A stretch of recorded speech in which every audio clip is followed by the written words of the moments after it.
Hello, if you can hear me, can you please raise your hands?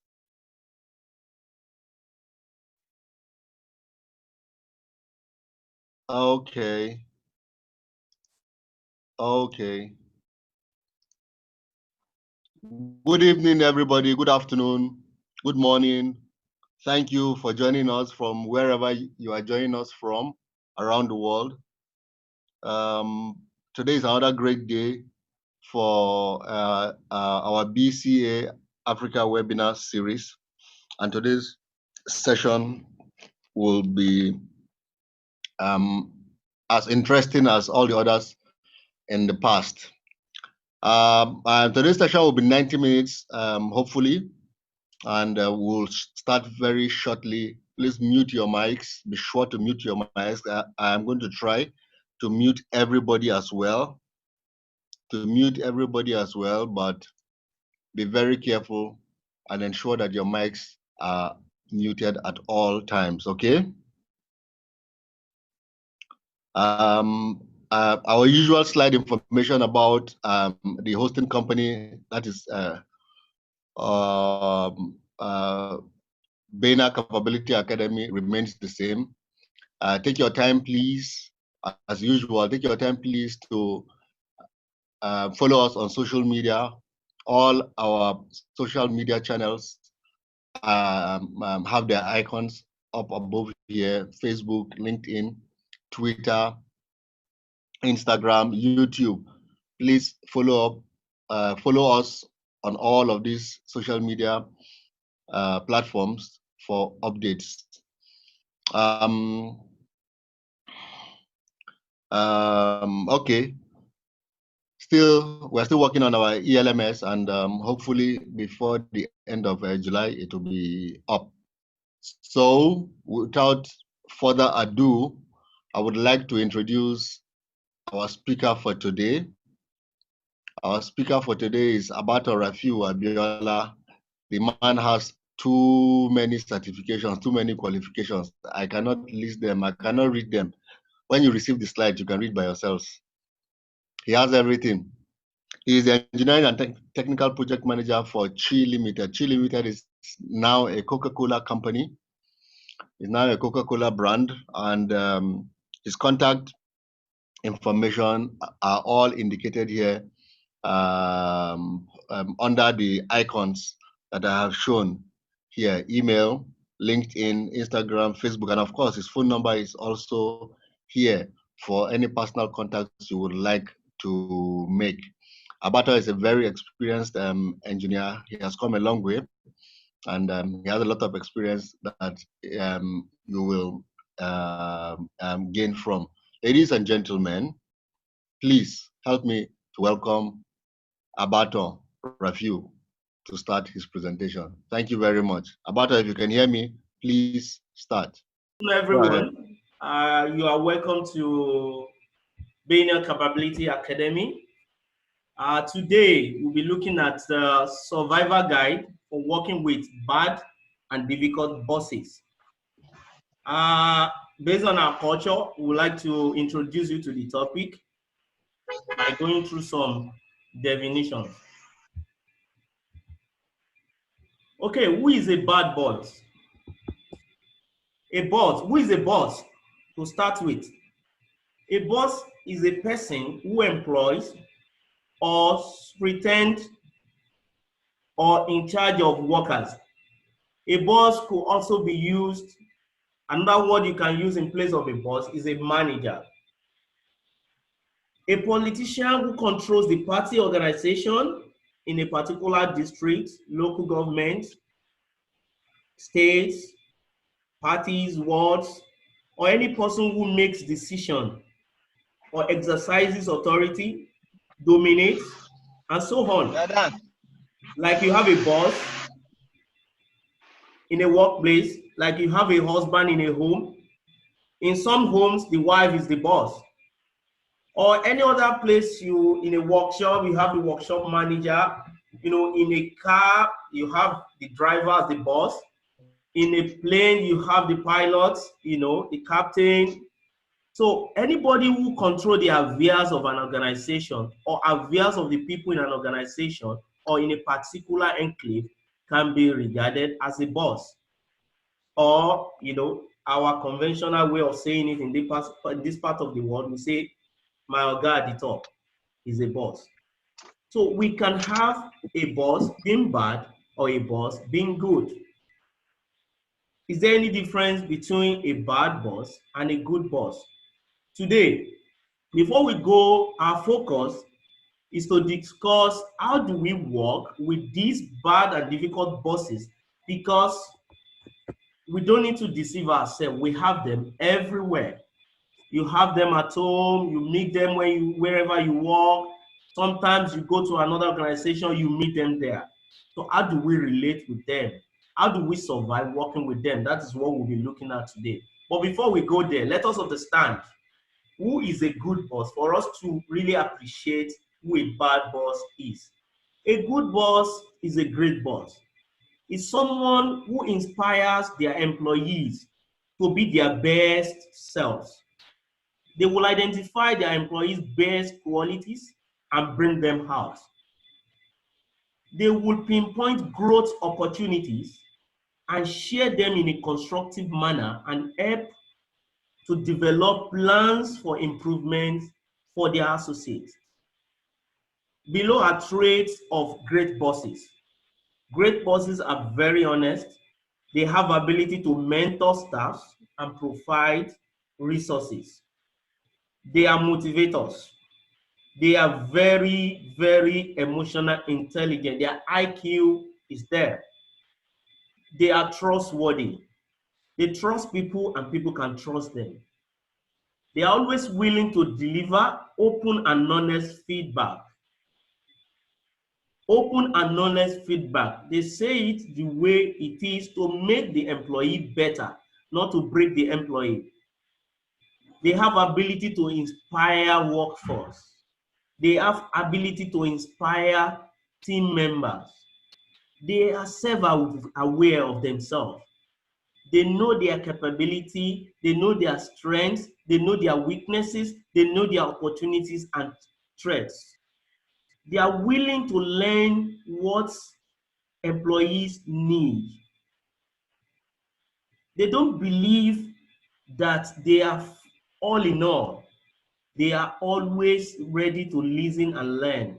Above all, they are kind, they are compassionate, and they have empathy for their employee. A good boss will communicate clearly the vision of an organization or vision of an assignment, and they find a way to connect the vision with the daily tasks of that employee. They set clear expectations. There is no ambiguity. They provide feedbacks and coaching. They care about the employees. They are very kind. We've said in our previous presentation, where Mala mentioned that you cannot be a good manager or leader if you are not kind. Kindness must be a natural trait of a good boss. You need to share personal experiences. Good bosses, they are always happy to discharge, to share personal experiences so that people can learn. They don't wait their associates, they don't wait till their associates make the same mistakes they've made in the past. They will be very happy to share their mistakes so that people can make learning from it. They make work and work environment fun. They are good to be with. You will never regret spending time with them. They foster teams development. You see their team developing, and this development of their team leads to their own development. They are not the kind of bosses that will only be growing while their teams remain where they are. They value employees' perspective. It's not just about them. They see things from people's perspective. Then they also reward good performances. It's not just about doing, and achieving. They try to recognize and reward good performances. If your boss is has this kind of attitude, this kind of quality, this kind of trait, I say good luck to you. But if your boss does not have this trait, if this boss I have described here is not your boss, then I encourage you to pay a very good attention to the following slide.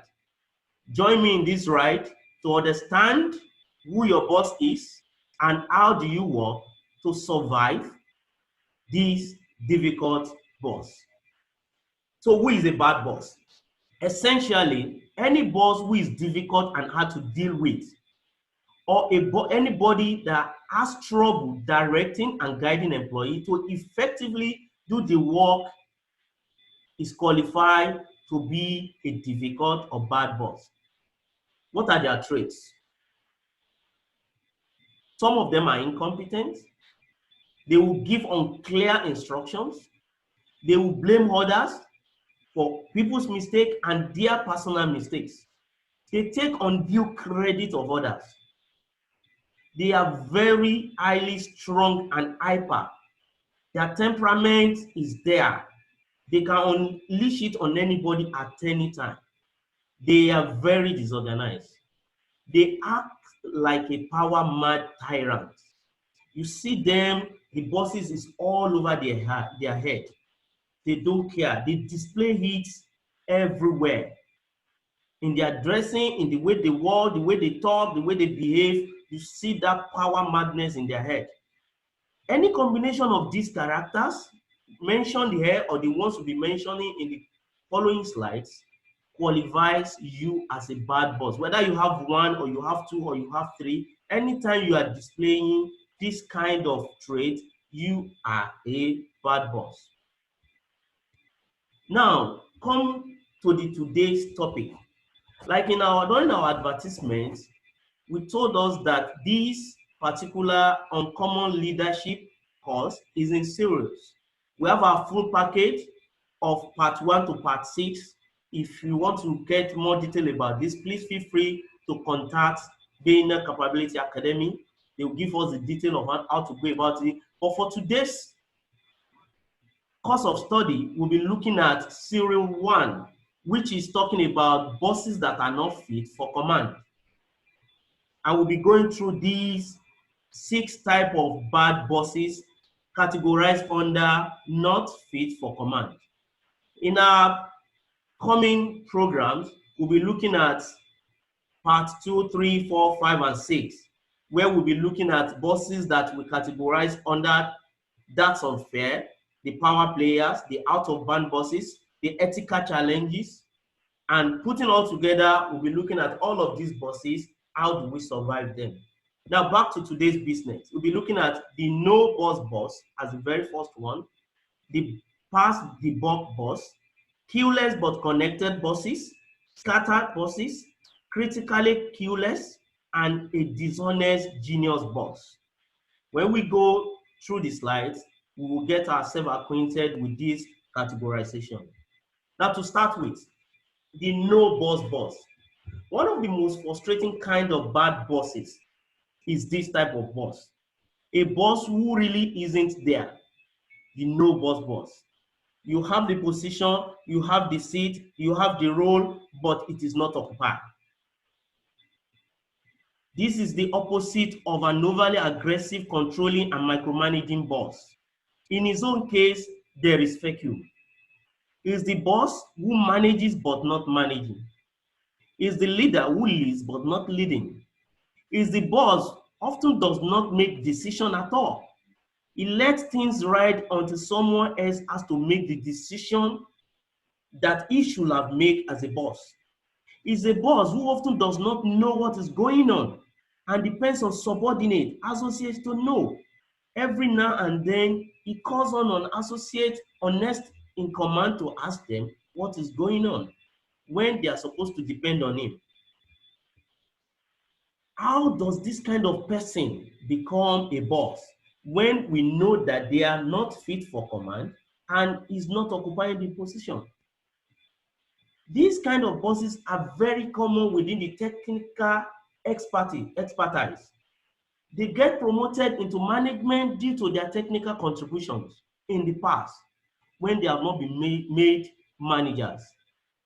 They are usually supported by upper level management because of their technical contribution. They are adding value technically, But the question is, what about the managerial role? What about the boss responsibility on their shoulder that have been put on their head when they are technically contributing? No doubt about it. But when you find them, when you want to evaluate them as a boss, they are no boss. This kind of bosses will always, in most cases, have an assistant next in command or any other person in the team who can pick up this managerial and leadership slack. But the question is, if somebody is doing his boss's responsibility or assignment or role, what happened? What is the effect of this? While some employee might feel welcome, about the freedom and autonomy of a boss who is missing in action, mark that word, most employee will feel frustrated and uncertain about what is going on because there is no direction. Because the fact that they are taking the role of the boss and combining it with them will make them frustrated. These kind of bosses will also find it difficult to transfer their technical knowledge to others, to the teammates, because they believe that is the collateral. That is the only way to remain relevant for them. They believe by the time they are open and let there be transfer of what they know that is making them relevant to other team members, they might lose relevance. So they tend to have quality of hoarding knowledge. They don't want others to know. If you want to work with them, they find a way of making you to be excused so that they can quickly do something, and when you come, they just take glory of it. Employees taking on the managerial role might feel resentment and think they are underpaid because in the first instance, they are not recognized as the boss, but they are doing the boss. So they will feel resentment and think, after all, is this work? Why am I doing it? Am I being paid for it? Is it not the person being paid for it? These are the kind of frustration that will be going in the mind of anybody standing in for a no boss. Okay, how do you deal with this? Throughout today's presentation, we'll be looking at two approaches to dealing with our bosses. One is a wrong approach, and the other is a good approach, which we are recommending as an approach to go by. But it will do us a good if we try to compare popular approaches, which has been categorized as wrong approaches, and best approaches, which, if you go by it, you shall survive working with these bad bosses. Now, what are the wrong approach to deal with a no boss? You can insist on getting a higher management title, not just money, if you are going to be taking on his managerial role. You'll be like, I can't just do that because it's not my duty. Go and meet him, he's the boss, let him take the decision. After all, he's being paid for it. Within yourself, you will know if you have uttered this kind of statement in the past. That is truly if you are having a no boss. You must have uttered this. It will come even without planning it. But it's a wrong approach. You can continue to make the decision and feel like, okay, he's less concerned, so let me take the decision. I don't worry. I need not to worry about informing him unless he's asked. After all, anytime I goes to him, he will rubber stamp whatever decision I've made. Believe me, if you do not keep him informed, you are taking a wrong decision. Even though you are making a right decision on his behalf, you need to keep him informed. Or perhaps you feel, I'm in charge now. Nobody cares. My boss doesn't care. Whatever I decide. So why don't I resume the responsibility and the status of that boss? Then you reassure others in the department that I'm in charge now because I'm taking most of the decision. So don't feel confused. Anytime that you are frustrated or you are confused, come to me. I'll tell you what to do. But one thing is, all of you from today, you have to be respecting me as a functional boss. I'm in charge now. So what is happening? You have started a competition with your boss. Now you want the other employee to start recognizing you as a boss rather than recognizing your boss. So you are not dealing fairly with this boss. and you are going to pay dearly for it if it's truly a bad boss. Okay, another wrong approach is to ignore technical detail of the job and knowledge of the job, believing that because you are not doing managerial jobs, you need to lead other technical jobs.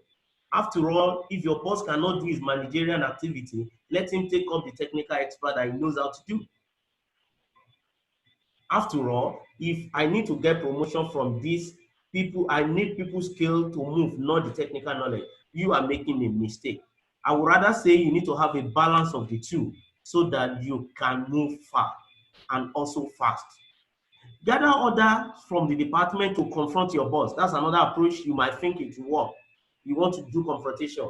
Boss, what is happening? You don't give us direction. You are not deciding on time. You are not giving us information. What is the problem? We are not happy. You stage a protest and you champion that. If you do this, you are going to pay dearly for it.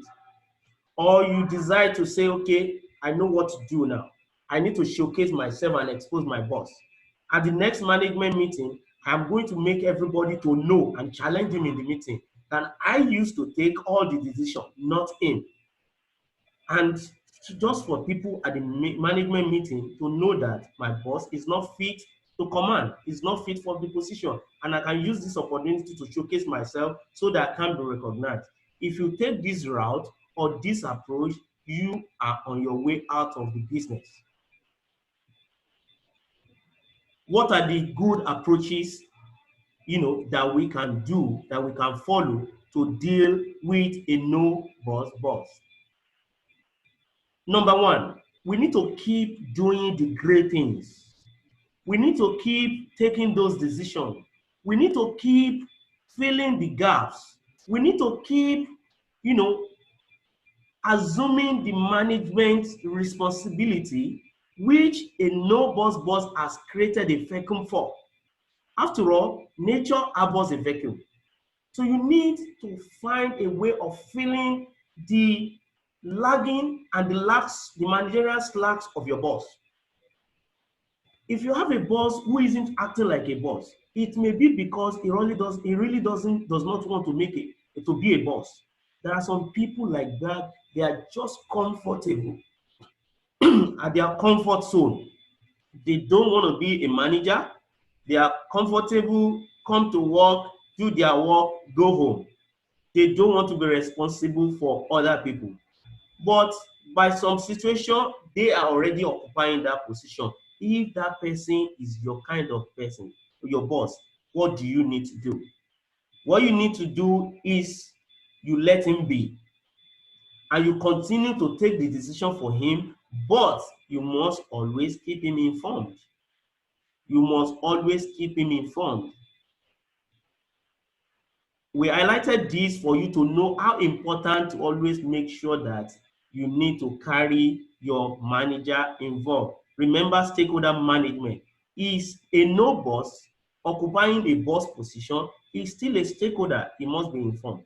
Now, since top management feel your role in keeping the department going is critical, you don't need to ask for a title because management will soon realize they need to do something about you.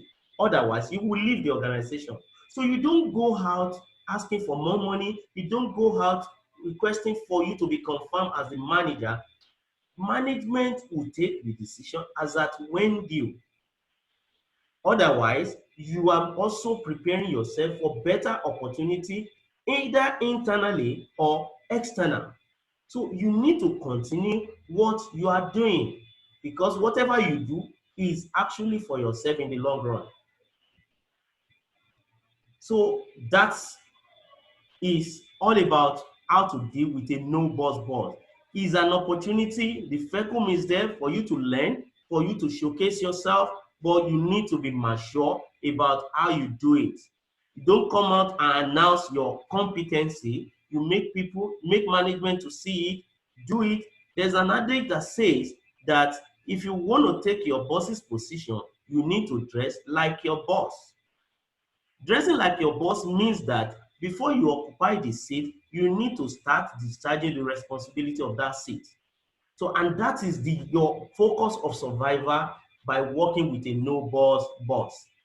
without necessarily exposing him. He is who he is. You need to understand him for who he is, and you don't need to get frustrated, but you keep doing what you are doing and preparing yourself for the opportunity in the nearest future.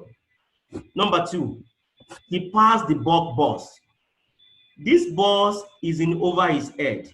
The word boss, the position is beyond something he can comprehend. It's more than what he can manage. He just met himself there. The role is beyond his ability to understand. Things happen without his knowledge or involvement. Even with him being the boss, he does not have the clue of what is going on in the department. However, has one or more competent employee to take up the slack, just like in the case of the no boss. This kind of boss will also have one or more competent employee around him to fill up the slack. The employee does not get credit. That is the other part of him. He gets all the credits of the employee, and this makes the employee to feel resentful. They get blamed and bashed for mistake caused by this same boss. Yet they continue to protect the boss because they feel that this is the best way to keep the organization running productively. Every responsibility assigned to this boss will drop on the decks of this few competent employee all the time. 100% of the assignment will land on this assistant or other competent employee in that department. That's a pass the buck boss. He just do collect and transfer. These boss do not understand the task given to them by higher authority, let alone explaining to the associate and expect the associate to carry out the task. Have you ever worked with a boss that he takes tasks from his own superior authority without even understand and having clarity of the task, and he come back, so management want us to do something? What is that? I don't know what it is, but they just ask us to do this. Just go and do it. Just go and think about it. You will become frustrated. You will leave his office struggling to find out ways to understand the task that has been given to you by him and the task that has been given to him by his boss. All of them will be combined and give to you without clarity. The associate will try to manage to figure out and get the task done. If the task is fine, the boss will go ahead and take credit for the task. But if it goes sour, if it goes wrong, the boss will blame and bash them for the mistakes without giving the clarity from the onset. He will typically pick on employees who were cowed and intimidated by his bluster and did not challenge him. Now, this kind of bosses, they have a kind of way of hiding their inefficiency because they know you are going to ask them questions. Sir, can you please explain the task to me? I don't understand. They will intimidate you. They will not create an environment for you to ask questions. They get you intimidated so that you won't be able to come back. You will leave their office whenever they are giving you assignment frustrated. You come out and say, what does Oga want? I don't understand what he wants. Does he want us to do it like this, do it like this? You go back, give him option. He cannot even pick one of the options. He just throw it at you, do it anyhow, and come back. If it is good, he get credit. If it's not good, he go away with it. I have seen a boss that whenever any of his subordinate prepare an improvement, a memo, more like a presentation or whatever, when he gets to his desk, the only thing he does is to go to the base and delete the name of the original initiator of that idea and put his own name. And he's going to forward it to the approval committee or to the management to showcase that he has initiated an improvement.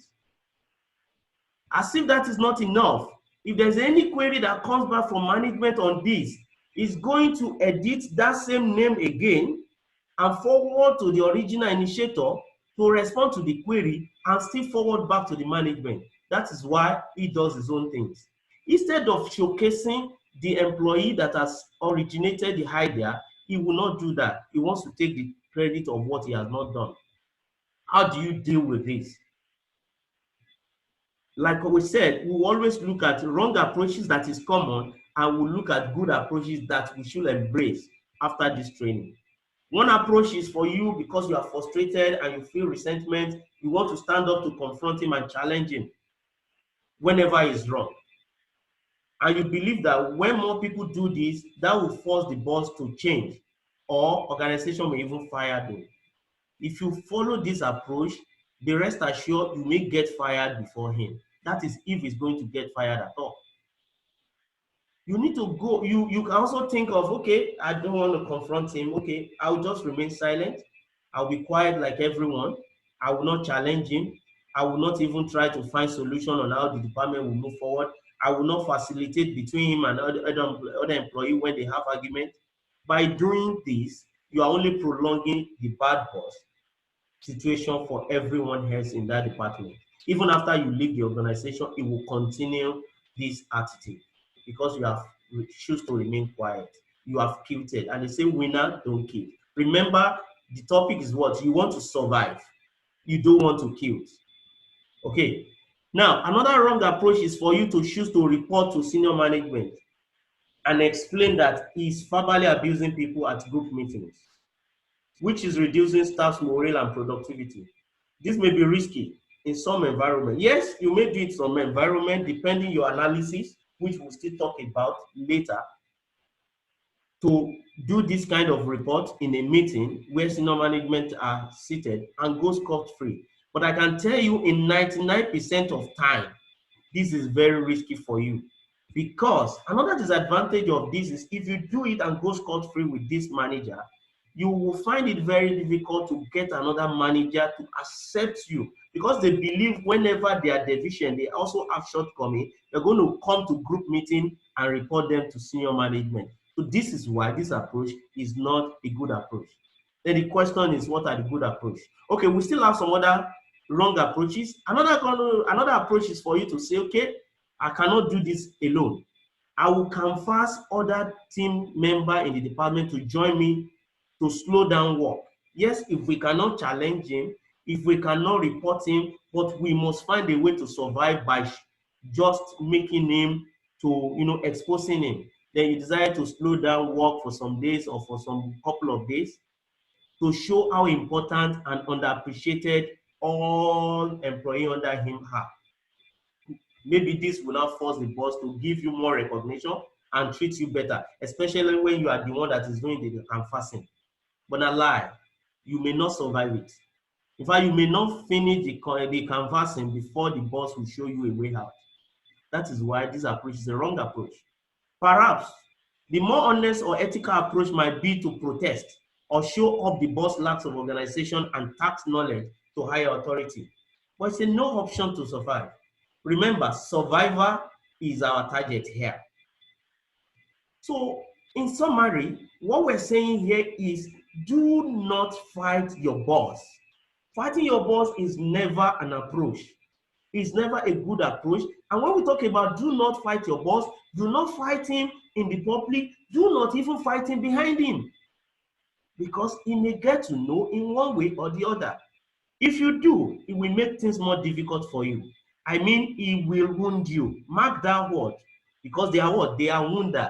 Bad bosses are wounders. They have their weapon always ready. And in most cases, they don't shoot at wrong targets. They will plan your exit. They will manage you out no matter how competent you feel you are. So that is why you need to be very careful of an approach you want to use when you want to deal with bad bosses. Okay, what should we do then? What are the good approaches that we need to do? The first one, we say, be patient. Just because the boss is getting your credit now does not mean that you won't get your own credit later. It's just a matter of time. You get recognized and you start enjoying your credit. Sometimes creating a self-managed team can be a good way to manage this kind of situation. Such as when you are facing a management settle. In your mind, you are just going to create a scenario. Let us assume my boss just resigned. And for some reason, management is not replacing him for a couple of months. or for this period I've been managing this kind of bosses, what will happen? I will automatically be taking that responsibility. So if you have this kind of mindset, you will see that management vacuum as an opportunity for you to occupy till a decision will be made. So this is another way to approach this kind of boss. If you have this mindset, you will see him existing as if he's not there, and you will get things done without having conflict with him. Try to think about different role you can play to help to resolve a problem between the boss and work because of his kind of nature. You know, people are already frustrated, they feel resentment, and he likes bashing, talking to them abusively. There can be situations where there will be confrontation, problems between the two, between the boss and other employee. You can you can survive by you instead of you, but you can survive by the type of role you choose to play when such a scenario happens. Now, you need to be very careful here, because if you support the boss unjustly, you are in trouble with the other employee. If you also fall in the side of the employee, you are also in another trouble. So then what do? You need to find roles like being a facilitator, you know, trying to make an amends, you know, for the boss to see some sensings in why the employees are behaving the way they are behaving, and also making employee not to choose confrontation as an approach, because this is the type of boss we have. We need to create a self-managed team to survive as a department. So the type of role you choose, I will still explain this further, will depend on the kind of response you are going to receive, either by the organization, by the boss himself, or by other group mates. If you are knowledgeable about what is lacking, get the work done and develop a good working relationship with other employees in the team. Look at that. Whatever your boss is lacking, you have filled up the vacuum. So the other employees are not feeling that, even though they detest, they dislike what the attitude and the behavior of the boss, but they've seen somebody as a sucker, somebody that has come in to fill the loophole. So definitely the boss would be happy that you are covering the slacks for him. Other employee also will feel, okay, after all, somebody is doing it. Even though a lot of people will feel you are doing eye service, but yes, if it is eye service, if eye service is the definition of survivor guide, then that is what you are doing. A good working relationship will be established with other teammates. You will sooner or later get good recommendation when you are ready to move on. One thing I need to sound to the notice of all listeners here is, where decisions are made about you, you will always not be there. Where, I repeat, where decisions and recommendations are made by you, you will 100% of time not there. Then what is there to represent you? It is the relationship you have had with people in the past. The way other bosses, other managers from afar are seeing you relating with your boss and relating with your colleagues in your department and colleagues in other departments. I have seen a situation where, because of one single confrontation of a colleague, very close colleagues of mine, with another boss of another department, just because he's discharging his duty, he was following up on a department to discharge a responsibility which they have left undone. And he used an approach that looks like confrontation. I don't care, it's your work. Do it or get your men to do it. 3 months down the line, he has a very serious issue with his boss, that the boss said, I don't want to work with you again. Now, the HR department gave him an option that, okay, yes, we love you, we don't want you to go. We will discuss with other manager whether they can take you to other departments. The very first manager that was contacted, where he fits to work, he has everything he needs to work for that manager, is the manager that he had that confrontation. Immediately at the mentioning of his name, the manager said, if it is this guy, it's a no for me. Nobody knows why. But because I was at the scene, I could easily relate to why the boss rejected him. So this is what relationship can do for you. But if he has been playing a kind of, mediator, facilitator within a conflict resolutor, within his own department and even other departments, people will see him. In fact, sometimes, managers, you know, during appraisals, they fight over wanting to work with some employee because they know they are result oriented. Remember, you want to survive. That is the target. You can take on roles of facilitator, liaison officer between the boss and employee. Listen to them when they complain, smoothing out ruffled feathers, and reassure them that they did nothing wrong. If they really did nothing wrong, and to feel whatever that has happened as a learning experience. You see, in departments, we have bosses, yes, we have people that are experienced, and sometimes you have young graduates around. If you have this kind of bosses, you will always find the less experienced people around you, coming up with complaints, getting frustrated. In fact, some of them will be like, I better don't have a job than having this. You need to liaise within them. You need to be a facilitator and tell them that uneasy lies the head that wears the crown. Let them know that the days are numbered. There is no permanent employee. I always say, even the permanent secretary are not permanent. So you need to say all of these things to make sure that this period is going to go, is transient. It's a period that has come and is going to go. So all of these things, if you have this kind of attitude, people around you will be noticing you and they would recommend you when it is time for you to be called upon. So this is how to manage the pass the buck boss. You need to first find a way of assisting him on his laps. Then you also make sure that you mediate to help him manage the crisis that will have erupted in his department. Now, the third type of boss is the clueless boss. Now, this particular boss is not just clueless, but is also connected. This is a boss that has been put in charge by his family or a friend who is the owner of the business. But he's totally unaware. He's totally clueless about how to run things. And he does not even know. Often, because of the boss's family connection, employees may be afraid to clear the boss.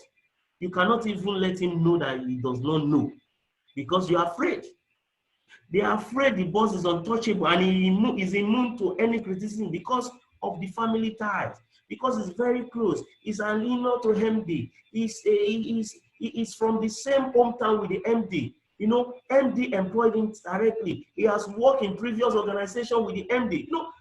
A lot of things we say we see around us. So because of that, we feel his boss is clueless and he must continue to be clueless.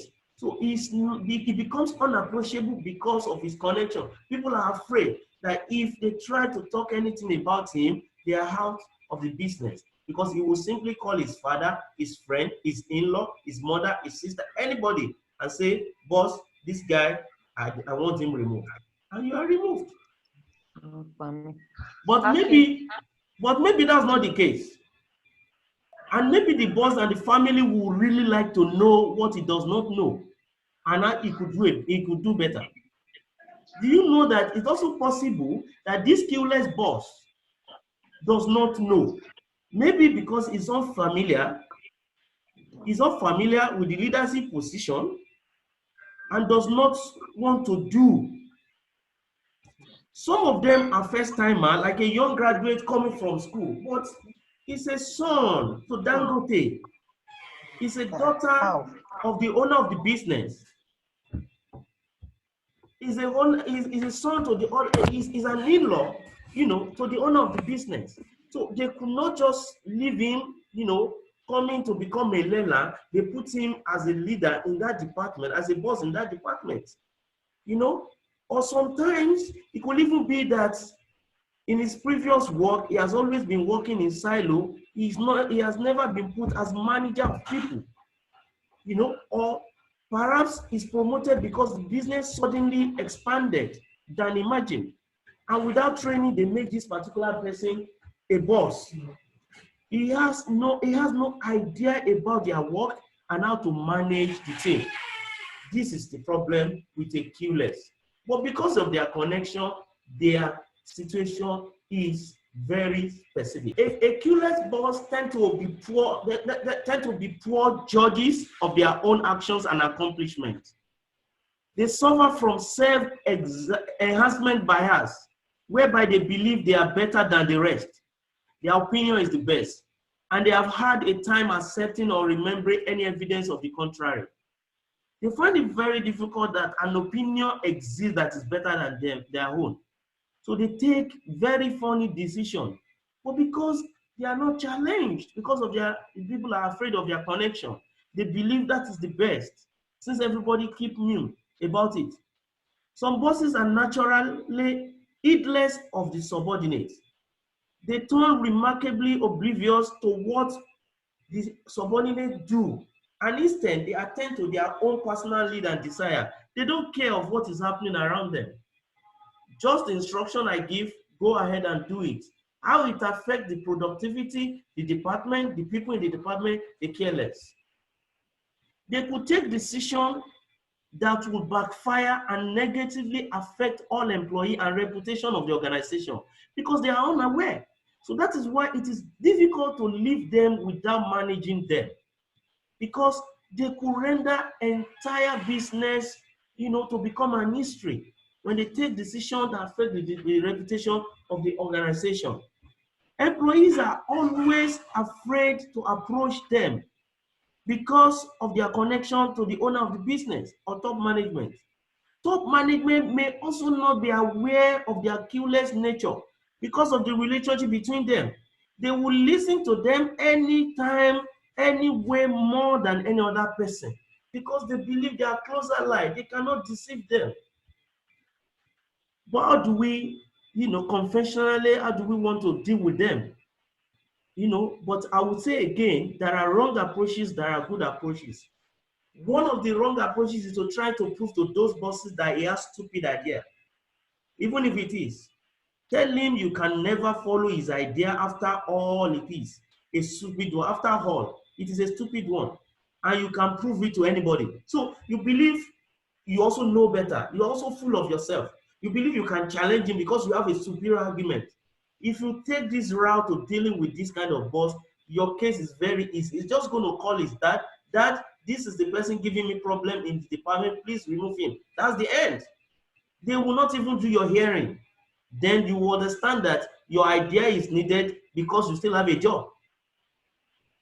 Confront your boss to tell him that he cannot, if he wants to be successful, then the only option he's got is you.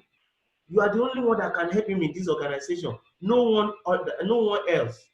Trying to show your might to your boss. You are just blowing your trumpet. Believe me, he will understand that you are one of his problems. Then he will just manage you. It will frustrate you the more. That you will get to one day and you just feel that you don't want to go back. Another approach that is wrong is to stage a scenario in the public or management meeting that since I cannot go to his dad, I will wait for management meeting and expose him. Then I want to show how dumb he could be.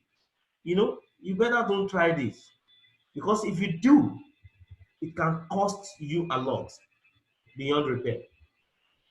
Now, what are the good approaches? You need to start by clearing the boss that does not know, but in a polite manner. You need, or sometimes if you do not have that courage or position, audacity to approach him to clean him, you can discuss with somebody also politely with an open mind that you want him. You are not coming out to expose him, but you want him to improve. You want to clean him. You can discuss with somebody who can clean him if you are not in that capacity to do it. Remember, you must always give updates. If the boss is new to the job or is used to working in silo, you should keep him updated on every move. With such bosses, verbal communication does not work. You need to exchange regular formal communication, maybe in form of emails, just something you can always revert back. Okay, then try to help that kind of bosses, especially if he's a new joiner, if he's just coming into that department. Don't try to show him that after all, they know he does not, he has never managed people before they come and make him his boss. Let me see how he's going to survive. No, rather just sit back and think about how stupid, instead of you to sit back, try to help. Don't sit back and say, I want to think, I want to show, I want to see how stupid this boss could be. Try to help him. Don't discuss with people about his weakness. Some of the most amazing employee and employer relationship has, has always been the result of an employee taking positive action. Meeting your boss to discuss, say, yes, this idea is fine, but can we also try out this? In 19 so before you join, we have taken this decision before, and this was the result. This will make him to give you audience, and you can make things happen in that department. Now, what about a scattered boss? Why nobody want to be a boss? You don't want a boss who over them like a hawk and micromanages you. Everything he micromanage. But the other extreme of a micromanager is the boss who does not follow up enough. A boss who gives an enthusiastic go ahead but loses track or interest in the project. This kind of boss will make every project to result into unnecessary work for employee. They will keep you going back and forth on the same assignment with no clear direction and clarity of tasks. A scatter boss has this too casual attitude, which can result in a last-minute flurry of activity and sudden commotion to complete an assignment. What am I saying here? They will just come up and say, okay, Abaton, go and do this. We need to fabricate, let us paint something. We need to fabricate a trolley.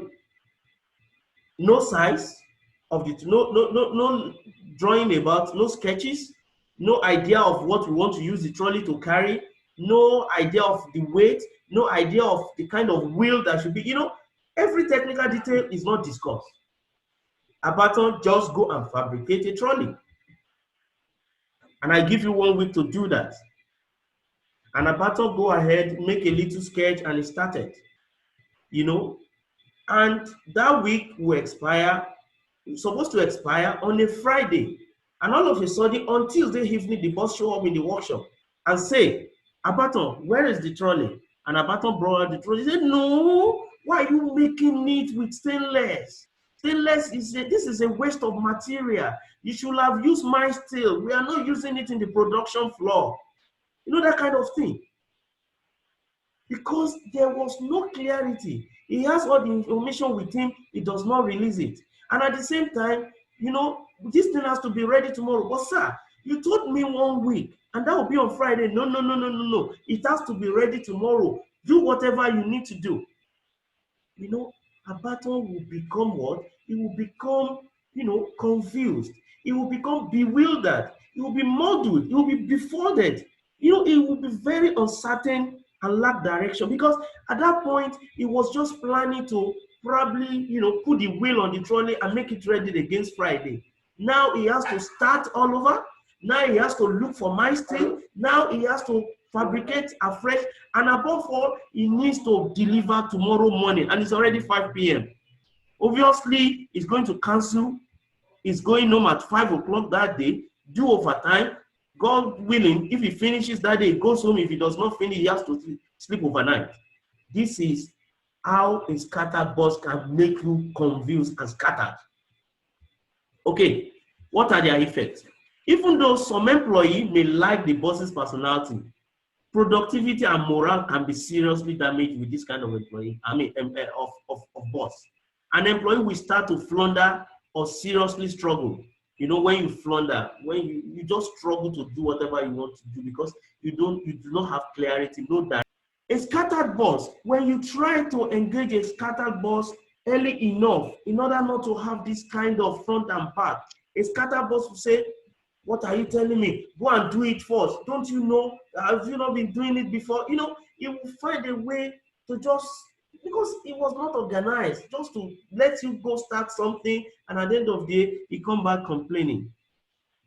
So why the boss may think is empowering you, you know, the employee, is empowering the employee. Many of them may feel they need more clarity, guidance, and not a burdened empowerment. You know, somebody can empower you and the empowerment is overburdened. You know, you don't even like that kind of, you would rather be, you know, not empowered than to be empowered like that, you know. So they would really like to know what their bosses want and learn any changes in plan as soon as possible, so that they can adjust what they are doing accordingly and cut down unnecessary work and rush deadline. You know, if I had known that I need my steel, the material is to be made of my steel, why should I take my time, you know, going through the TIG welding, going through, you know, the fabrication with stainless, when I can easily do it with my steel, you know, and just paint it and make it good. Okay, this boss will often change the deadline and due date at least, at the last scramble, and resulting in frenzied race or ethic rush for employee to meet the new deadline. Like in my own case, the scenario I just created, I will have to probably sleep in the plan to meet that deadline, or face the music if on Wednesday I could not present a trolley fabricated with my steel for my boss. So it will become a serious issue. Employees tend to make more mistakes due to unclear direction, scopes, and sudden changes of timeline. Yes, what is likely to happen is I will not even care at that stage, because I need to meet deadline to see whether I do full welding that can sustain, that is sustainable. Because what is in my mind is which milestone anyhow is available. How can I get it welded and get trolley tomorrow? Whether it has a good finish or not, I care less at that time, because I have an unclear direction, my scope has been changed, my timeline has been changed. This boss will always disrupt your plan. You will be made to work late, like in my case. You will be made to work weekend, and so on. In fact, on tasks that could have been done in an office without good reason. You know, during an office hour without any reasons for you to work late or even do weekends. But because there was no proper clarity, you will be made to work overtime. How do you approach this? A conventional person will want to confront the boss to tell him that you need more direction and guidance from him anytime he wants to give you assignment. Otherwise, you will not be liable for any mistakes or delay. Like in my own case, I would have just gone to confront my boss and say, "Okay, with this thing that you did now, you see that I'm supposed to go home now.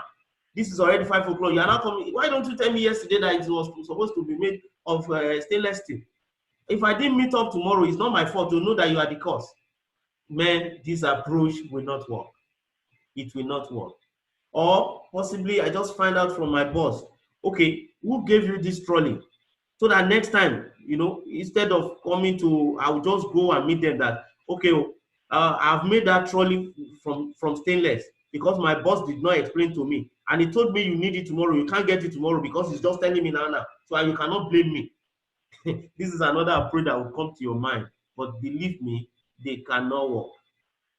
They cannot work, because your objective is still to expose your boss's inefficiency, you know, so that people can understand that, okay, you are the one, and maybe possibly next time, instead of going to your boss, they will come to you. That approach, you will regret it if you take it. Okay, what are the good approaches that we can use to manage a scatter boss? When your boss is disorganized and distracted, find a polite and effective way to get him more organized and focused. You can do this in a lot of ways. You can do this in a lot of ways, you know, as simple as, you know, when that kind of assignment is given to you, you go back, you know, write your scope, try to do a sketch, come back to him, be detailed about material of construction how we're going to do, and also put the activity with timeline that will show clearly that maybe it was disorganized when he was telling you Friday. When you are presenting, before going to fabricate to him, you understand, he will probably remember that it's actually Wednesday, not Friday. It's actually mild steel, not stainless steel. So you need to find a way, polite way of getting him organized and focused. If you are not sure of where to go for help, don't just plunge in thinking you will find your way. Instead, ask your boss to give you a map, a direction. If your boss is too busy to give or is distracted to give you a good direction, then it will be the time for you to make a map yourself. But first try to discuss with him politely to get a direction from him, so that it can be on record if you go find map yourself that I have come to you to ask for direction. Prepare a chart showing the project you are working on, the due date, the work activity you have to do on each of the projects, so that you can help him become more organized.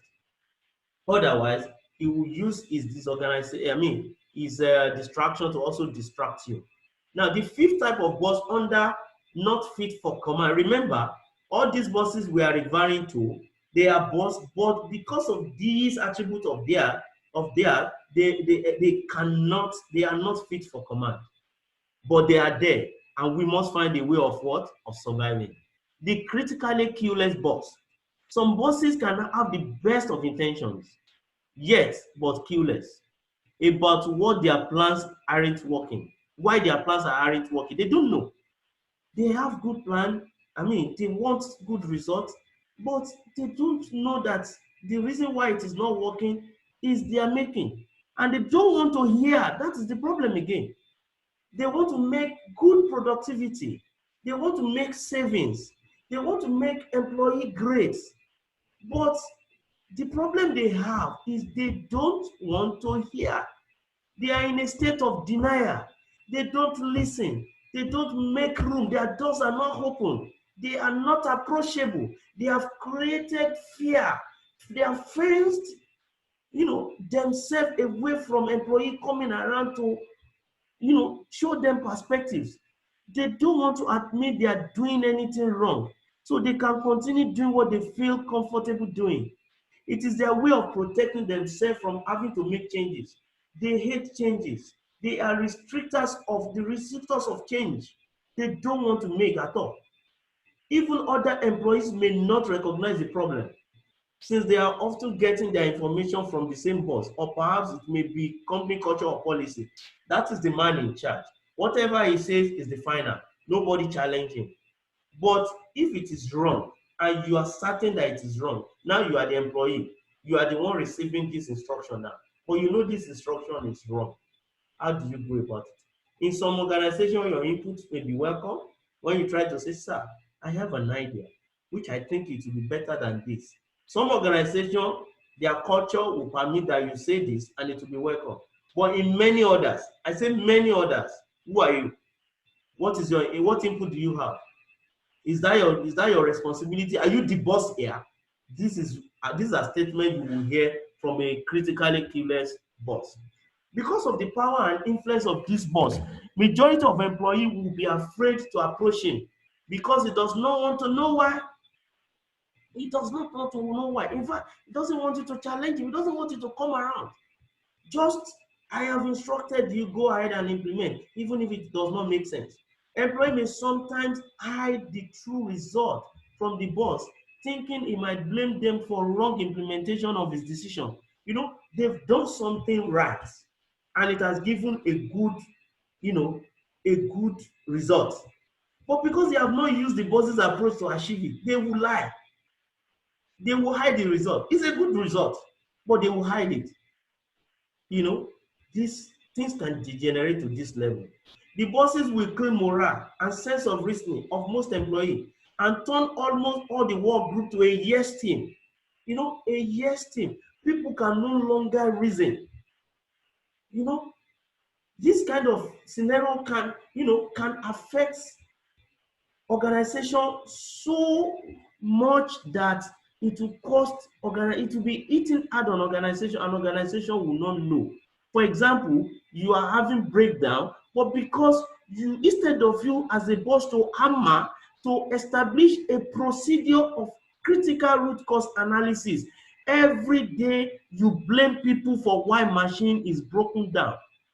You know, you didn't blame them for why not getting to the root cause of the, but you are always, your target is always at whose head to be cut. Then when issue happen, everybody hide it. They hide it quickly. You know, nobody is interested in saying the truth. Then you will now end up solving a wrong solution because the real root cause have been hidden away from you. This is an effect of a critically clueless boss. This boss will come moral. We've discussed this. Okay, an employee will become too loyal and submissive even when they know the decision is wrong, but who will go ahead, they will go ahead to implement that decision since that is what the boss said. Employee that tends to differ in idea and express them to him will be in his black book, and he will deal with them squarely to scare others from challenging his authority. You know, in fact, this kind of bosses can go to an extent of sabotaging the efforts of employee that differs with them in opinion, just to prove that the other idea will not work. And they will throw their weight against their own idea, even if it is not wrong, even if it is wrong, they will blame others for it. They can blame an employee, for example, that because he does not want that idea to work, he has wrongly implemented it. They will block all avenue for their associate to communicate and relate with top management. You know, in meetings, this kind of bosses will attend meetings and say, sir, the reason why we are not making our number is because of my QA team. They stop lying too much. In fact, it is because of my production team. They are clueless. They don't know anything. In fact, my production manager is the worst I have ever worked with. My engineering manager, in fact, all my team are bad. Then who are you as a boss? What are you doing there? This kind of managers will blame their team member in front of all audience in such meetings. They will play down on their team members. How do you approach them? What will come to your mind? But wrong approaches this time. Set up a meeting or confront the boss and tell him why you think his programs are not working. You know, you just challenge him. And this is a boss that doesn't like to be challenged. What are you trying to do? You are trying to say, sir, I am resigning. I'm no more ready to work with you. When management complains about any poor result at a meeting, you know, you see it as an opportunity for you to expose him. Just say, okay, sir, I have an idea. So I want to point out why we need to change, you know, this boss's approach for better results. Management, if you want this to get better, is that you change this man or you change his procedure. So if you cannot change him, then don't expect any good result. Man, before the end of that meeting, they will change you. Or probably you desire to send a mail, you know, with your mail address as someone that has a better idea to the board of directors complaining about why the leadership styles and ideas of your organization or your boss is not working. You know, trying to paint the things the way it is. You write an epistle. This organization does not have good culture, and we don't have good HR. We are not doing reward and recognition. You know, you are full of experience now. You now decide to write a mail to the board of director, you know, without telling him how those your ideas will affect bottom line. Man, at the receipt of your letter, you are likely to get a reprisal letter telling you to excuse them from the organization. Now, good approaches. If you are working with such bosses, a critically clueless boss, you may do better to gently reveal those clues to them slowly so they may become more willing to open their ears and eyes for you. Dropping clues to educate the clueless is a little like when you plant seed to grow a garden. You need to make your time to give the person who is clueless time to respond to the clue. Don't rush. You can't get it in a rush. Remember, his person is his person. You will not get that respect in a rush. You know, because I believe when you begin to gain recognition, people may, you know, they may replace him. No. So you need to give him time to come to realization of your own approach. When you drop hints, you are more likely to get others to pick them up. Whereas dropping bomb is more likely to lead to a big explosion. So that's why you need to remove, you need to start by hinting. You remove it, you release it small, small, small. But if you just call like the letter you want to write to management, you just want to put all the idea like a bomb, that can lead to an explosion. Now, number 6 type of bosses under not fit for command boss. Now, what happens when the top brass in an organization thinks that the topmost management, the decider of an organization, the people that are big, your gavata at the top, think your boss is a genius. But you know better. You yourself, working with him, knows better. They know the boss is deceptive. As an employee working with these guys, knows that this boss is deceptive and dishonest. Yet they are demoralized and unorganized themselves. They don't say anything. They just remain there. The bosses continue to shine, disguise to management, deceive the management, dishonest to management, and people under him just stay there, continue to enjoy whatever glory that comes back from it for the department. Vis-a-vis, he tried to patch the budget of the department, you know, and he has a way of presenting that budget to come back to the department. Yes, you may be benefiting from it, but this bad boss will put you in trouble one day. Such a situation is more likely to occur in a rigid hierarchy organization when the boss is the only one who has contact with higher management. Because he has the ears of the management, he takes credit of all other employees. He's an expert in making himself look like a star. He's dishonest and is genius. He has good idea. He has ways of cornering the management. He has ways of talking to the top management such that they will believe he's all in all. In short, management does not know what is happening below them. It will never meet the team member as a team. This kind of bosses will never meet the team member as a group for a reason. Instead of handing out assignments as a group, it will better assign assignment on a one-on-one basis, because if there was no organized, there will be no organized way for people to interact in the environment and bring out their complaint as a group. So it's intentional. This guy is a micromanager to the core. Employees have little power to press for changes because they cannot even discuss as a group, particularly when the quality of the resulting work seems fine. This guy, don't forget, we said he's dishonest but he's a genius. He has a way of packaging the result to the management, even if it means stealing results, even if it means bribing or himself taking bribe. I take an example. You are a maintenance manager. Your role is to maintain an equipment. I take an example, a bottle conveyor. But instead of making sure that the bottle conveyor is in good position, what you do is to find a way of raising some fund, through an illegal way within the organization, and hire people to stand by the conveyor and be raising falling packages. Productivity will be there, but you are damaging equipment.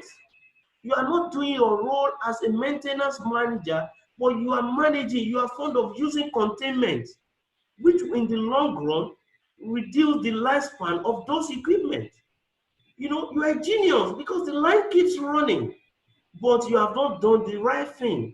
The day management take decision and do not make you have access to those funds you are using to hire people, that you are using to contain that failure, that is the day you will be exposed in that department. Now, this is the problem. If you have such a person as a boss and you did not expose him while he's doing this, management did not know why he's doing this, and he was moved to another plant, or he was promoted, and you become the next maintenance manager, and that is the point where they now stop the opportunity of raising that kind of fund to manage that kind of inefficiency or failure. Now, the whole productivity will now go down suddenly. Then the blame will come upon you. So that is why you should not be comfortable when you have a genius boss that, after all, I am not in charge, everything is going fine. If only that the top management really knew that the boss, was actually a liar and a cheat who is not only taking credit for other employees' work, but is also undetailed. This means he also collect bribes, kickbacks. It may seem like you have few options, you are working under him to change what is going on. Well, it depends. Perhaps you might think of yourself as an enduring hope, while your boss is a cloud. You never sure what this cloud is going to do. You just try to stand firm and make the best of it, hoping to weather the storm. But that also have its own disadvantage. So you need to analyze very well. You are dealing with somebody that have the ears of the management, but everything that gets to the management are blatant lie. But this guy is intelligent. This boss gives unclear assignments, different from management directives, and will always deny other employees, claiming he has communicated rightly from them. This is part of what he does. He will go out there, you know, discuss another thing with management, come back to the department, give a wrong decision. When the result is not fine, he would deny all his employees and expose them, for disciplinary action. This boss might be involved in some illegal things like taking bribes, manipulating report, etc. Since he knows he has the heads of the top management and no one can challenge him. What should you do? No, these are the wrong approaches. You think of organizing other employees to meet with this boss as a group to protest his lack of organization and supposedly finding ways to improve communication and clarity in doing the work. This kind of boss, especially the type that take kickbacks, the type that claim other credit. If you take this approach, it will justify disciplinary action for all of you. They like throwing queries. They don't care about emotions. You know, Even during your protest, they will push people among you to still be the one that will front. You understand? They will turn you against yourself.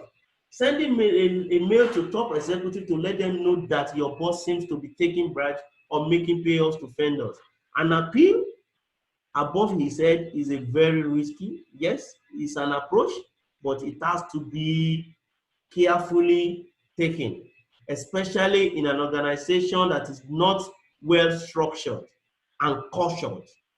Note that well structured and cultured. You may not want to make an appeal above his head, because it's very risky and unlikely to get you anywhere. So you can make use of a whistleblower policy if you have, you know, in your environment. What are the good approaches? Don't think of an expression. If you can't beat them, join them. You know, as another phrase for giving in, do not give in. Do not join the bandwagon. Sometimes joining them as a mole, or at least appearing to accept what's going on by remaining silent, may be better. Since you don't want to do anything illegal yourself, set you up for another win later because you have better information to hit them, to deal with them. Part of the disadvantage of this kind of environment is everybody tend to corrupt. Because why? Because people are doing it and they are going scot-free. When your boss acts like a flashy jumpy head, maybe it's better to move ahead like a quiet, steady turtle who ends up winning the race. It will soon be caught. So when you have, because this guy is intelligent, he's a genius, he's there, he's here, he's friend. In fact, when you go to reporting, people will be like, I doubt. Are you sure you are not trying to tarnish the image of this guy? So when you have that kind of environment that is not safe for you to also escalate, you may need to check very well, and go very quietly, steady to make your claim. So very soon, the boss will be caught and justice shall prevail. Okay, good approaches again for dishonest genius boss is do what you can do to clarify your assignment by writing down what you think you are being asked to do. Because once they know that you don't seem to, like what they do, then you are on their radar to deal with. So plot out what you tend to do and set deadline for yourself, and then send a memo to your boss for confirmation. This memo will also serve as a documentation for a later discussion if he changes his mind. Do not bother whether he gives you confirmation or not, as long as you send for him and say, sir, this is for your review and confirmation. Or you can decide to be, a poker gamer, and you need to know when to hold them or fold them. But in this case, I am recommending that folding may be more sensible way to go. Folding means what? You got to know when, you remember Kenny Rogers, the gambler lyrics?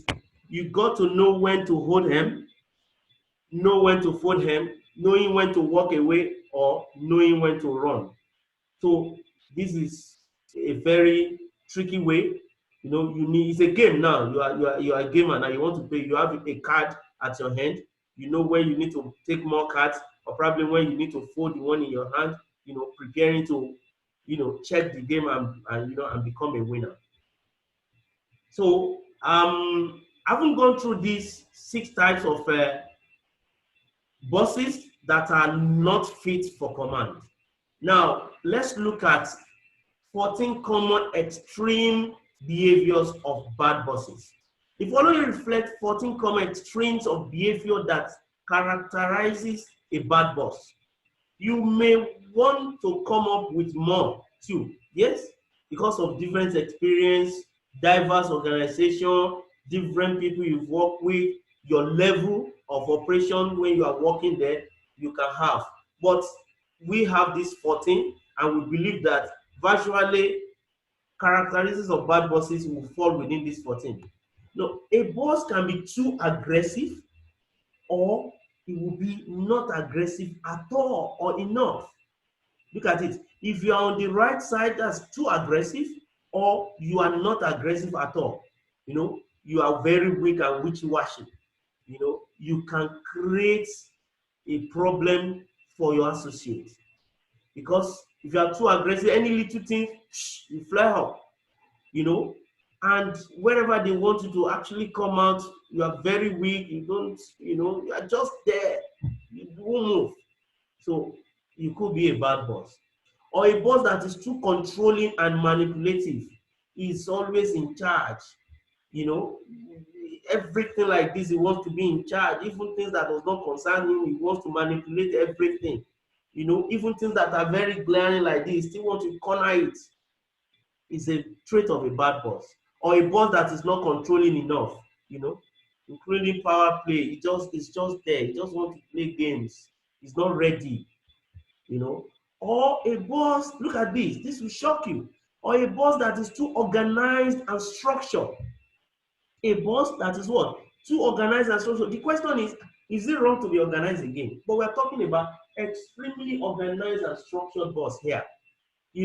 For example, you have a boss that a little thing as simple as helping him to carry his bag or his laptop, and you did not put it on his mouse, you didn't put the mouse on the mouse pad. He got to the office and he asked, who put this mouse here? Everywhere will shake. He can throw away his laptop for simply because you didn't put it on the line he has structured. He has a teacup in his office. He has a position he normally puts it. You help him wash it, and you didn't put in that position. That teacup is going to break down that day. We have bosses like this. If you have bosses that are too organized to the extreme, I just give that example. We can also give this kind of bosses. They are never satisfied. Everything has to be structured. You give them, reports. You're just to review. You haven't firm it up. Maybe you do an engineering drawing for them, for example, and it's still under review, and you have not put the title pages, title lines, and all of that. They are not ready to look at it. They throw it back at you. You have, my friend, you need to get it. Look at this. That kind of bosses. They are also, that's a trait of bad bosses. We need, the idea of this particular slide is for us that we need to balance our traits. You don't have to be too organized or too structured. At the same time, you don't have to be unorganized as a boss. You know, you enter his office, everything is scattered. Even his assignment is given to you, is not organized. He tells you to do this. I want it this afternoon, and 30 minutes out again, apart from leave that assignment, do this one. This is not priority. Now, within 30 minutes, you have 4 priorities with different timelines. So this kind of boss is very unorganized. Now, another type is when you have a too rigid and inflexible boss. His opinion is his opinion. There's no flexibility in his own case. This is the way we're going to do it. If it doesn't work that way, you have not done anything. If you try to do it another way, you have not done anything. He wants you to put a length of pipe that is 3 meters, you know, and you have put the length of pipe that is 3 meters, but one is 2 meters, one is 1 meter joined together. You have done nothing. I want 3 meters, it has to be a straight pipe. You cannot join it. You know, this kind of bosses that are too rigid, even when that does not have any effect on the functionality of that pipe, or a boss that is not even is too uncertain, fascinating. You know, every time he changes his decision and whatever he wants to do, it's just not stable. Or a too emotional. You know, we said a good boss must be highly emotional. He must be emotional intelligent. But when you are too emotional, you tend to have to tilt towards the trait of a bad boss. Ask me how. I'll give an example. If you have a boss that is so much emotional intelligent to the extreme, that kind of boss will slow down the decision of a department, because he would be there to read out body languages, try to preview the responses of all stakeholders, his own manager, to the extent that as somebody that report to him, sometimes you feel like, let me go and manage these people for you. Why are you so, you know, we are careful enough. We are becoming over careful, you know. So when you have that kind of bosses that is too emotional, it will be over careful, decisions will be delayed. In fact, when you eventually take that decision, you will be waiting for what would they say? You know, what would they say? And when they say things that are good, he claims it. And when it is, he will tell you, that's why I said we should hold on. That's why I said we should do sample first. You know, he blames you for it. Or somebody, no, that lacks compassion, empathy. He doesn't care. He does not care about your emotion. These are the bosses that you will tell that, sir, my wife is in the labor room now. And he will tell you, don't you know your wife will deliver before to take excuse? You know, as if baby will make a phone call to father, you know, a day to come and say, daddy, as you are coming home today, please tell your boss I'm coming to life tomorrow. You know, so when you work with that kind of bosses that does not have compassion at all, no empathy, you know, you are sick, you are in an hospital, they keep on loading you with responsibility. You know, they blame you in fact, they blame you for being sick, instead of empathize with you. You know, they blame you for everything you do. Number 6, a too much of a micromanager. You know, it does not provide direction or instruction. He involved in its own project and not interested in managing. Or somebody that makes impulsive decision or bad decision, or somebody that does not even decide at all. Either of the two, you know, somebody that is very sporadic. It comes like this, he just throw an instruction without thinking. Or somebody that you wait for him for eternity, he will not even take decision until later end. Or somebody that is too nosy and invasive. He wants to know everything happening. You come to an office, you come in a black shirt, he wants to understand why you come in a black shirt, not a white shirt on a Friday. You know, you can have some bosses that are too nosy like that. And you can have some bosses that they don't care. They have no concern. In fact, you have ball in your eyes, they will not see it. You know, you are slowing down activity because you're having terrible headache, they will not know. So, you know, this kind of bosses can be very difficult to work with. Oh, or the noise maker, the boss that yells, that screams, very rude, they are insulting, you know. They can talk, I don't care what happened to you. If you're going to die, die. You know, these kind of bosses, you know, they're also difficult bosses. Or bosses that, you know, they engage in sexual activity in the office by making unwanted sexual abuses to you or to other employees. You know, these kind of bosses are also bad bosses. Now, let me break a news here. All these 14 traits, in one of our next webinar on survival guide for working with bad bosses, we are going to give you detailed ways of dealing with all of them. So we are just introducing them to you on this slide.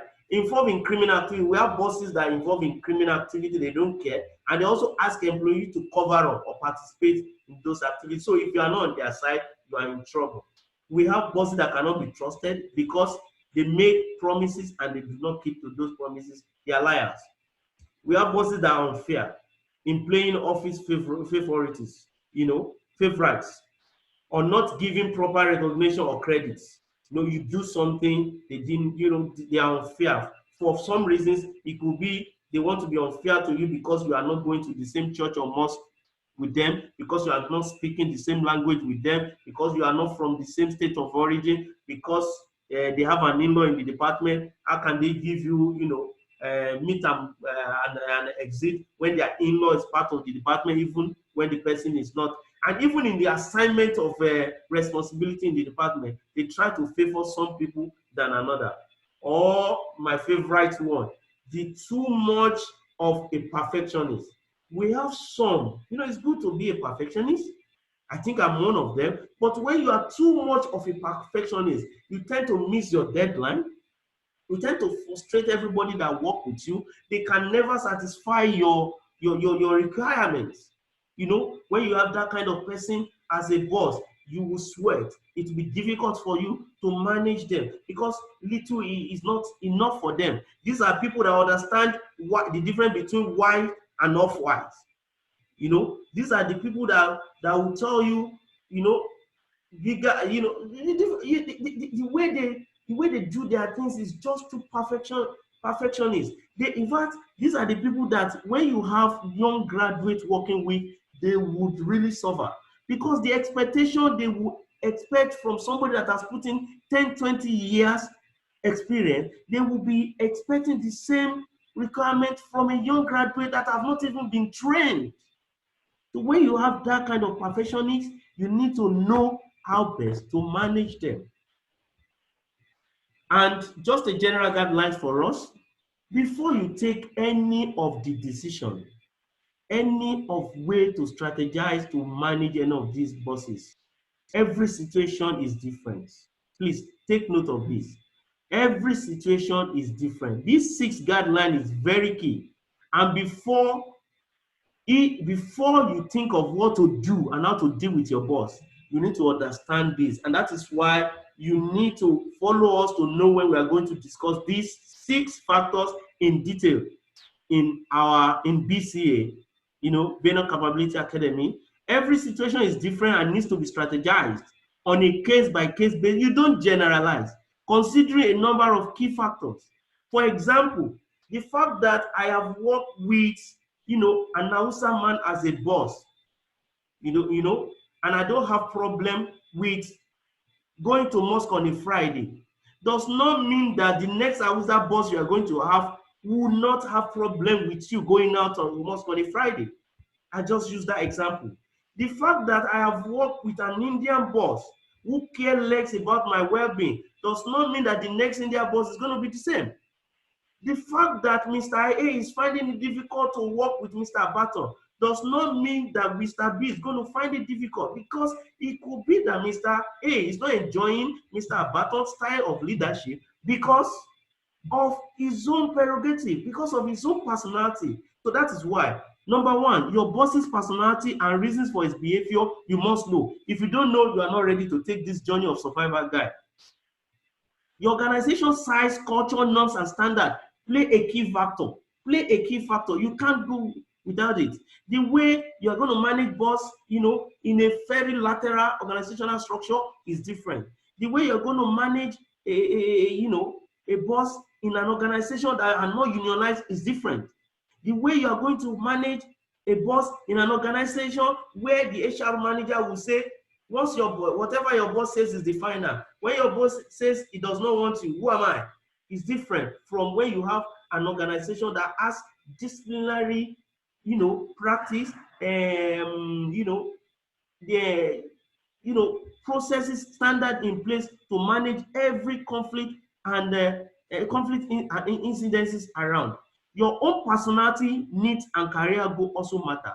Sometimes why some bosses have issue with some employee is because the mind of that employee does not even attach, it does not align with the activity that is doing. So sometimes it sees the boss as a bad boss.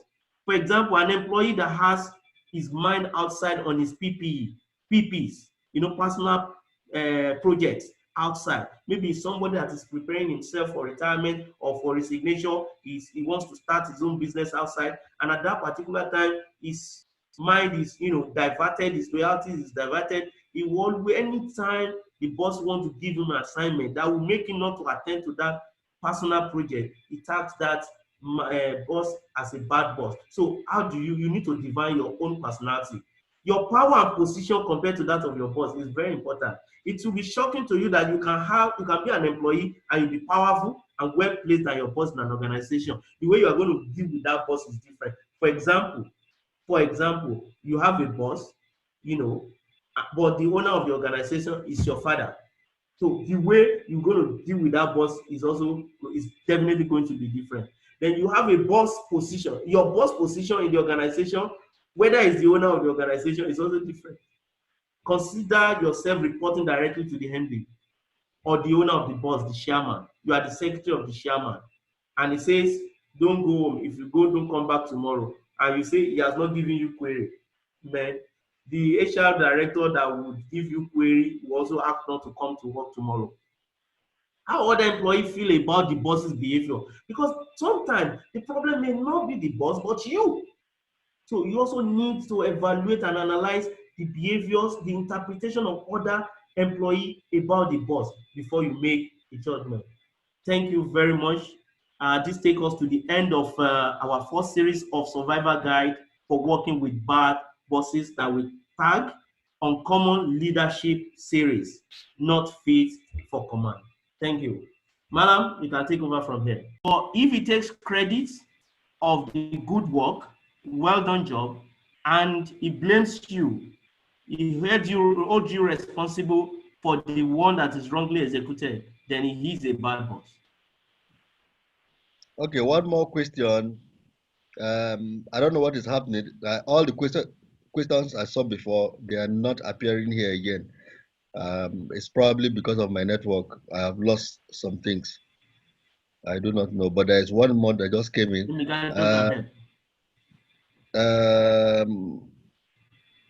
Can one choose to be more technical than being a boss?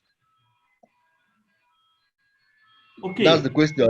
Doesn't make too much sense to me anyway. Maybe it will. Maybe it will. Anyway, it's your choice. It depends on your career goal, your career outlook, what you want to be. Like, we said when we are discussing the no boss boss,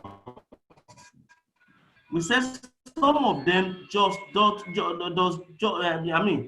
just want to be boss. They prefer to be technical experts. And it's only in this part of the world that we feel, if you are a technical person, you cannot be.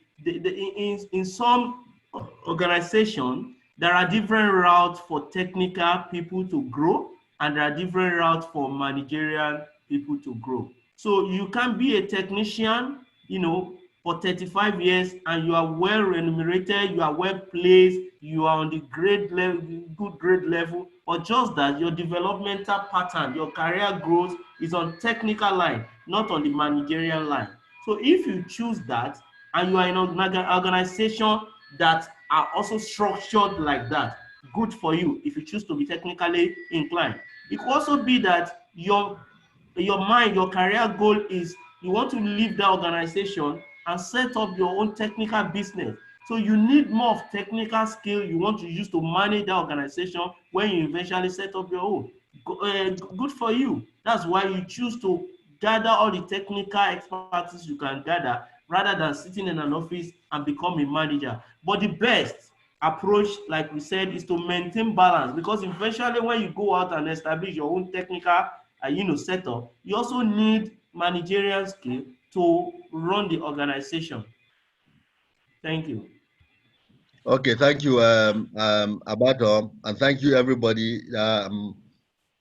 This is the much we will take for now. The remaining questions, there are about 10 or 11 more questions that are unanswered. We will answer them as usual and include in the recorded resources we shall be sending back to all of you.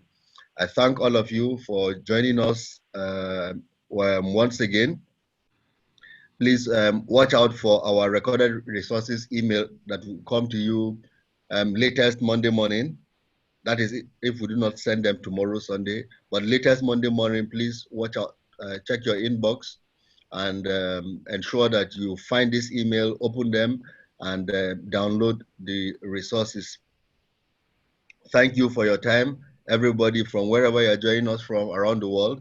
I will say again, good morning, good afternoon, good evening. My name remains Malam Ibrahim Lawal. Please join us in 2 weeks' time. Thank you very much.